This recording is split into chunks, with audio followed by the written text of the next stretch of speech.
చలికాలంలో నరాల సమస్యలు ఇంకా ఎక్కువైపోతూ ఉంటాయి. అందులోనూ ఈ తిమ్మిర్లు, మంటలు, క్రాంప్స్ అనేవి ఎక్కువ చెప్తూ ఉంటారు.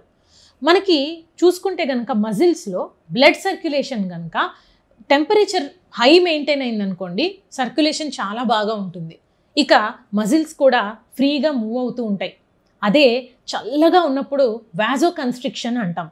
అంటే బ్లడ్ వెజల్స్ కూడా కుంచుకుపోతాయి.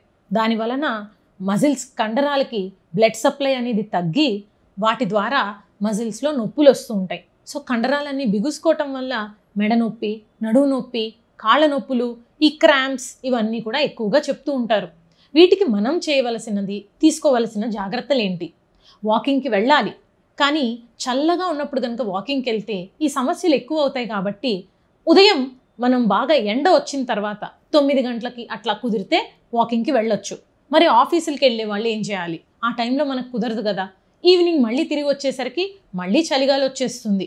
అంటే కనుక వాళ్ళు ఇంటి లోపల చేసుకోగలిగే వ్యాయామాలు ఏవైతే ఉంటాయో, యోగా కానీ, జూంబా కానీ, ఇలాంటి యాక్టివిటీస్ చేయడము, స్ట్రెచ్చింగ్ ఎక్సర్సైజెస్ చేసుకోవడము, లేదు ఇంకా తప్పదు అనుకుంటే జిమ్ లాంటివి అవి అవైలబుల్గా లేని వాళ్ళు వాకింగ్కి వెళ్ళొచ్చు.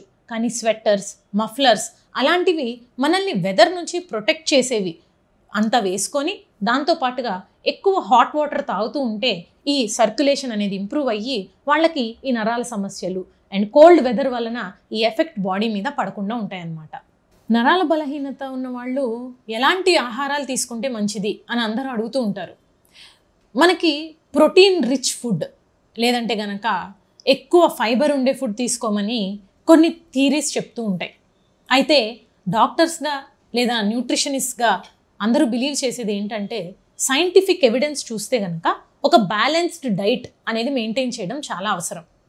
ఏదైనా కూడా ఒక మనిషికి ప్రోటీన్ ఎంత అవసరమో కార్బోహైడ్రేట్ కూడా అంతే అవసరం. దాంతోపాటు ఫ్యాట్ కూడా ఖచ్చితంగా కొన్ని మెకానిజమ్స్కి అవసరం అన్నమాట. కానీ దాన్ని రైట్ ప్రపోర్షన్స్లో తీసుకోవాలి. ఏజ్ని బట్టి కూడా అది మారుతూ ఉంటుంది. సెడెంటరీ లైఫ్ స్టైల్ ఉన్న వాళ్ళు అనుకోండి, హై క్యాలరీ ఫుడ్ తీసుకుంటే బాగా ఊబకాయానికి లోనయ్యి ఇంకా ఈ నరాల సమస్యలు ఎక్కువ అవుతూ ఉంటాయి. డయాబెటిక్స్లో అనుకోండి, ఎక్కువ షుగర్ ఉన్న ఫుడ్స్ తీసుకొని ఈ నరాల సమస్యలను ఇంకా పెంచుకుంటూ ఉంటారు. ఇక ఆల్కహాల్ అండ్ స్మోకింగ్ అలవాటు ఉన్న వాళ్ళు, లేకపోతే కనుక కొన్ని రకాల డ్రగ్స్ అలవాట్లు ఉన్నవాళ్ళు, అవి తీసుకోవటం వల్ల కూడా ఈ నర్వ్స్ అనేది తొందరగా ఎఫెక్ట్ అవుతూ ఉంటాయి. సో మన డైట్లో మనకి ఏది ఎక్కువగా తీసుకుంటున్నాం, అన్నీ సరైన మోతాదులో తీసుకుంటున్నామా లేదా అనేది అవగాహన కలిగించుకొని దాన్ని బట్టి తీసుకుంటూ ఉండాలి.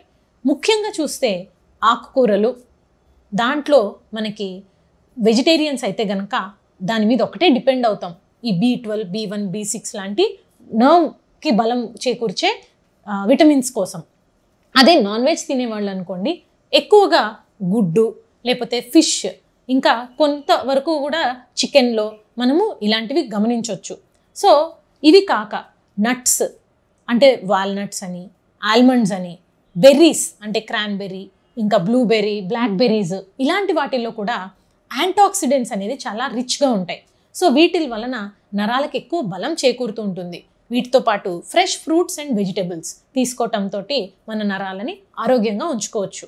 ఇకపోతే రెగ్యులర్గా వ్యాయామం చేయటం, ఎక్కువ వాటర్ తాగుతూ ఉండటం, వీటితో మన బాడీ కూడా క్లెన్స్ అయ్యి ఈ న్యూరలాజికల్ ప్రాబ్లమ్స్ నుంచి బయటపడవచ్చు.